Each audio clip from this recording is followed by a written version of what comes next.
Found out that I was in the running for this title. It was then that I decided I wanted it. So, I worked hard for it. I sacrificed for it. And yes, I stressed for it.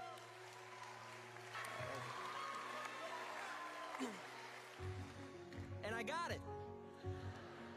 And at our senior awards ceremony, it felt so good when I heard my name announced with this title. It's so good. For about 15 seconds. Yeah, 15 seconds of my heart racing and my adrenaline pumping. 15 seconds of, yeah, I won! 15 seconds of being at the top of the pile of all my accomplishments, and it felt euphoric. But there must come a 16th second. And on that 16th second, I sat down in my seat, I looked at my silver stole that says valedictorian, and I thought, that's it? What just happened? Why am I not feeling anything else? To be honest, I don't even know what I was expecting. A parade of balloons to drop? Or maybe I was hoping that all of my problems would fade away in comparison to this amazing achievement. But none of that happened, not even in my heart. I felt nothing. I was shocked. This was a huge problem for me, and I needed to figure out why. So here was my thought process. Working hard is good.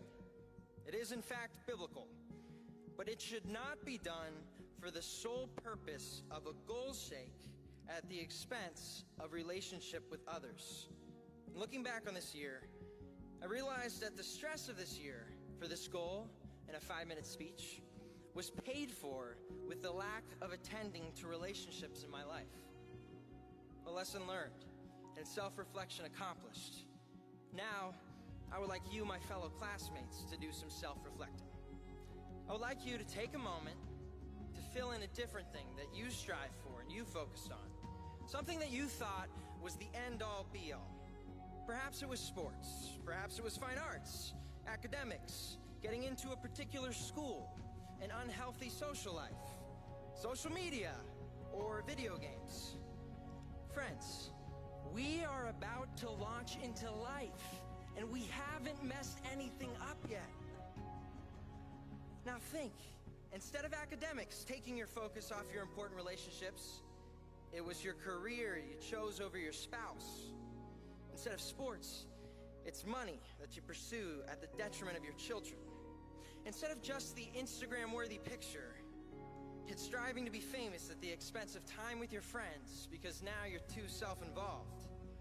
I'm well aware that this is kind of a downer speech, but I don't care. Because a lesson learned should be a lesson shared. Now, I'm glad that I have only made this mistake of striving for something that is in the light of eternity, not important, for just 1 year. I can't imagine if I had learned this at 50 or at the end of my life. Here's the lesson. Have no regrets in the 16th second. Nothing is more important than your healthy relationships. Nothing. Not your goals, not your successes. Here's why. Relationships are where we get to influence, impact, and change people's lives. Your life cannot be meaningful without them.